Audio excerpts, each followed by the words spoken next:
ഓം നമോ നാരായണായ. ശ്രീമദ് നാരായണീയം ദശകം 29 ശ്ലോകം 6. ഭഗവാൻ മോഹിനി രൂപമെടുത്ത് അമൃത് വിളമ്പി ദേവന്മാരെ സന്തോഷിപ്പിച്ചു. അവരുടെ ജരാനരകളൊക്കെ മാറി അവർ ഊർജ്ജസ്വലരും യൗവനയുക്തരുമൊക്കെ ആയി. അസുരന്മാർക്കാകട്ടെ ദേവന്മാരോട് പകയായി. ഇത്രയും ബുദ്ധിമുട്ടി അമൃതിനൊക്കെ ആശിച്ചു വന്ന് ഞങ്ങളെ ചതിച്ചു. അതുകൊണ്ട് അവർ യുദ്ധത്തിന് വന്നു. പക്ഷേ മുമ്പത്തെ ദേവന്മാരെല്ലാം ഇപ്പോൾ അമൃതമൊക്കെ കുടിച്ച് വളരെ ഉന്മേഷത്തോടുകൂടി യുവാക്കളായിട്ടിരിക്കുന്നവരാണ്. അപ്പോഴും ദേവന്മാരെ തോൽപ്പിക്കാൻ സാധിക്കും, മായാവിദ്യകൾ കയ്യിലുണ്ടല്ലോ എന്ന് അസുരന്മാർ വിചാരിച്ച് അതിയായിട്ടുള്ള യുദ്ധത്തിന് വരികയാണ്. പക്ഷേ അമൃത് അവർക്ക് ലഭിക്കാതിരിക്കാൻ കാരണം എന്താണെന്ന് ഈ ശ്ലോകത്തിൽ പറയുന്നു. ധന്വന്തരമൂർത്തിയുടെ കയ്യിൽ നിന്നും അമൃത് തട്ടിപ്പറിച്ചുകൊണ്ട് അവരോടിപ്പോയി. അതുകൊണ്ടാണ് ഒരു തുള്ളി പോലും അവർക്ക് കിട്ടാതെ വന്നത്. അങ്ങനെ യുദ്ധം നടക്കുകയും ദേവന്മാർ വീണ്ടും ഈ മായ സഹിക്കാൻ പറ്റുന്നില്ല എന്ന് കണ്ടു ഇവരോരോ മായാരൂപമൊക്കെ കെട്ടൽ കാരണം ഭഗവാൻ വീണ്ടും അവരുടെ സഹായത്തിനെത്തുന്നു.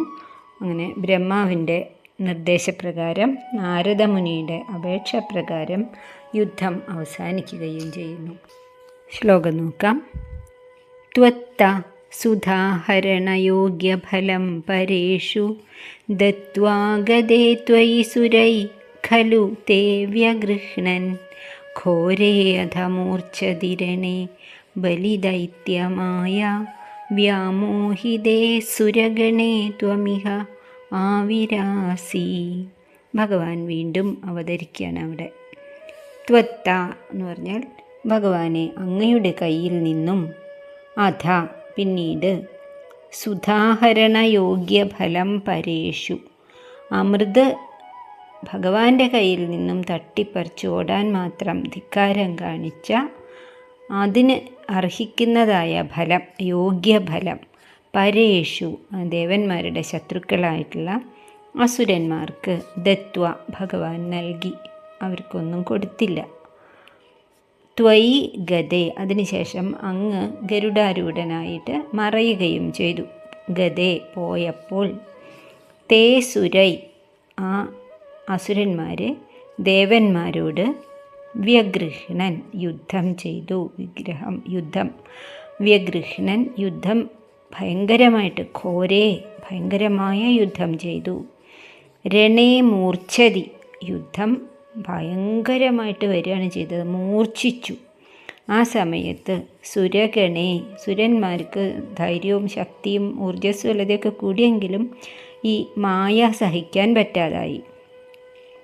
ബലി ദൈത്യ മായാവ്യാമോഹിതേ മഹാബലിയുടെയും മറ്റ് അസുരകുലത്തിൻ്റെ മുഴുവനും ഭയങ്കരമായ മായ ഇവർക്ക് അസഹ്യമായപ്പോൾ ത്വം ഇഹ ആവിരാസി അവിടുന്ന് വീണ്ടും ആ യുദ്ധത്തിൻ്റെ സ്ഥലത്ത് പ്രത്യക്ഷപ്പെട്ടു. ദേവാസുരന്മാർ ഒരുപോലെ അമൃതിനു വേണ്ടി പണിയെടുത്തതാണ്, അത്യധ്വാനം ചെയ്തതാണ്. എങ്കിലും ഭഗവാനെ ഭജിക്കുന്ന സജ്ജനങ്ങളായിട്ടുള്ള സാത്വിക ഗുണന്മാരായിട്ടുള്ള ദേവന്മാർക്ക് ആ പ്രയത്നത്തിന് ഫലം കിട്ടി. ഭഗവാനെ ഒരിക്കലും വിശ്വസിക്കാത്ത, അംഗീകരിക്കാത്ത അസുരന്മാരുടെ പ്രയത്നമാകട്ടെ നിഷ്ഫലമാവുകയും ചെയ്തു. അതിന് പ്രധാന കാരണം ധന്വന്തരമൂർത്തിയുടെ കയ്യിൽ നിന്നും അമൃതകുംഭം തട്ടിപ്പറിച്ച് ഓടിപ്പോയതുകൊണ്ടാണ്. ഇത് സഹിക്കാൻ പറ്റാത്ത അസുരന്മാർ മായായുദ്ധത്തിന് ഒരുങ്ങി. ഈ കഴുത്തില്ലാത്ത, തലയില്ലാത്ത ഉടലുകളൊക്കെ അങ്ങനെ ആകാശത്ത് നൃത്തം വയ്ക്കുക, ഭയങ്കര വലിയ സർപ്പങ്ങളും പുലികളും സിംഹങ്ങളും ഒക്കെ ഇങ്ങനെ ചാടി വരുന്നത് പോലെ തോന്നുക, ഭയങ്കരമായ സമുദ്രം അലയടിച്ച് യുദ്ധരംഗത്തേക്ക് വരിക, കൊടുങ്കാറ്റടിക്കുക, ഇതൊക്കെ കണ്ടപ്പോൾ ദേവന്മാർക്ക് വല്ലാതെ പേടിയായി. എന്ത് ചെയ്തിട്ടും അതൊന്നും നിൽക്കണില്ല. അപ്പോൾ അവർ വീണ്ടും ഭഗവാനെ തന്നെ ശരണം പ്രാപിച്ചു. ഭഗവാൻ വീണ്ടും അവിടെ അവതരിച്ചു. ഭഗവാൻ അവതരിച്ചപ്പോൾ ആ നിമിഷം മായ എല്ലാം അസ്തമിക്കുകയും ചെയ്തു. ത്വത്ത അങ്ങയിൽ നിന്നും സുധാഹരണം സുധയെ അമൃതിനെ തട്ടിപ്പറിച്ചു കൊണ്ട് ഓടിയതിൻ്റെ യോഗ്യഫലം തക്ക തക്കതായ ശിക്ഷ പരേഷു ആ അസുരന്മാർക്ക് ദത്വ നൽകിയ ശേഷം ഗതേ ത്വയി അങ്ങ് പോയപ്പോൾ സുരൈ ഖലു തേ വ്യഗൃഹ്ണൻ സുരന്മാരും അസുരന്മാരും തമ്മിൽ വലിയ യുദ്ധമുണ്ടായി.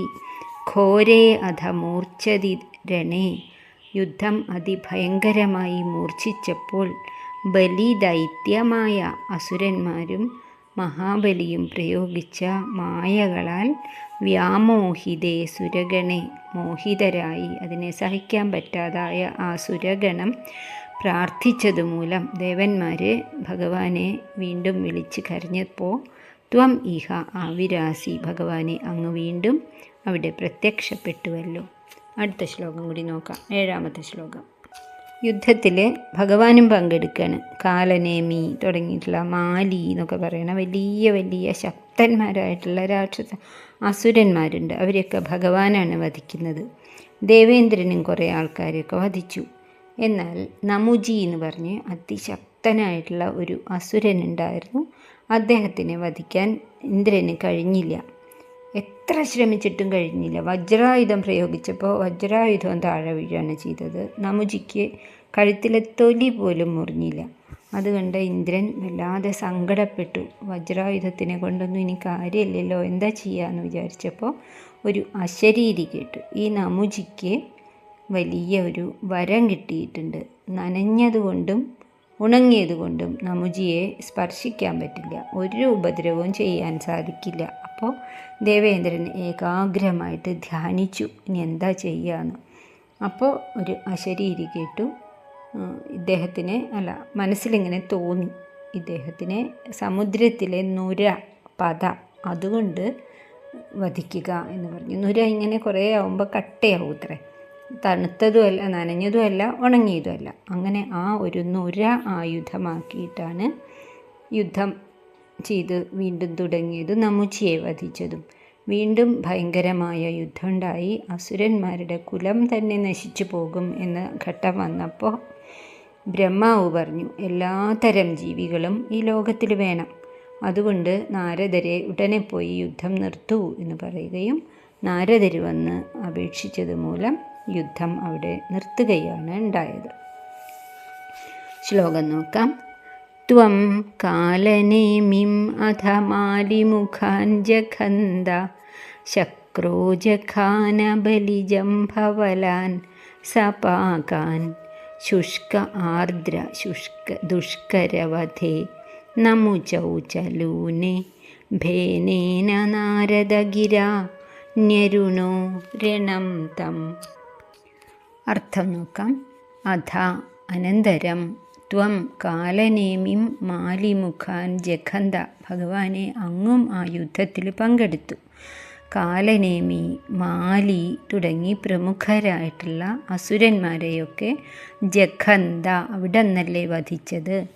ശക്ര ഇന്ദ്രനാകട്ടെ സ പാകാൻ പാകൻ എന്ന അസുരനെയും ബലി ജംഭ വലാൻ ബലി ജംബൻ വലൻ തുടങ്ങിയിട്ടുള്ള എല്ലാ അസുരന്മാരെയും ജഖാന ഇന്ദ്രൻ വധിച്ചു.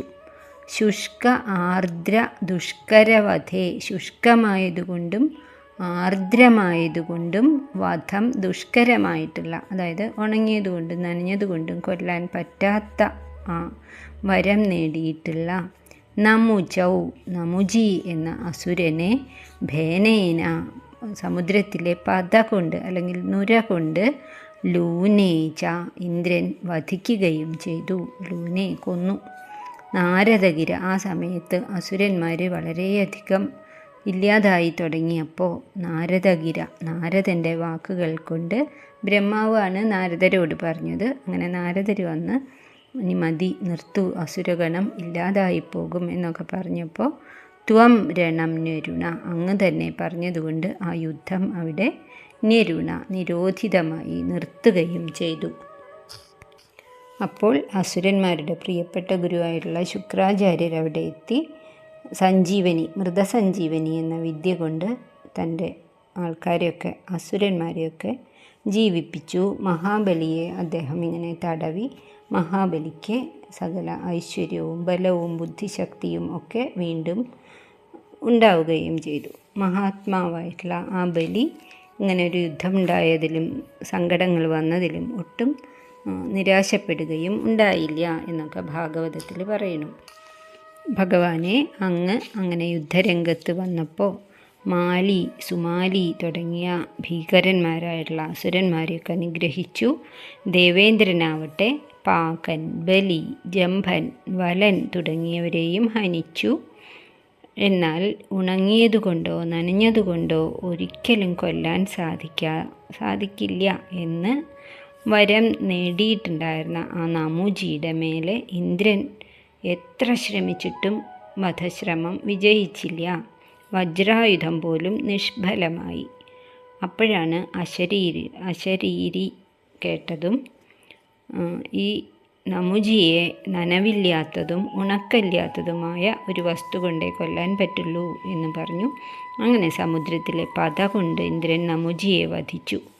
അങ്ങനെ അസുരനാശം വല്ലാതെ ആയപ്പോൾ അസുരന്മാർ ഭൂമിയിൽ ഇല്ലാതെ ആവാതിരിക്കാൻ വേണ്ടിയിട്ട് ബ്രഹ്മാവിൻ്റെ ആജ്ഞയനുസരിച്ച് നാരദ മഹർഷി യുദ്ധരംഗത്തെത്തി അവരോടൊക്കെ പറഞ്ഞ് അങ്ങനെ ദേവാസുര യുദ്ധം അവസാനിക്കുകയും ചെയ്തു.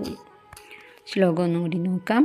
ത്വം കാലനേമി മധമാലിമുഖാൻ ജഘന്ത ശക്രോ ജഘാന ബലിജംഭവലാൻ സപാകാൻ ശുഷ്കാർദ്ര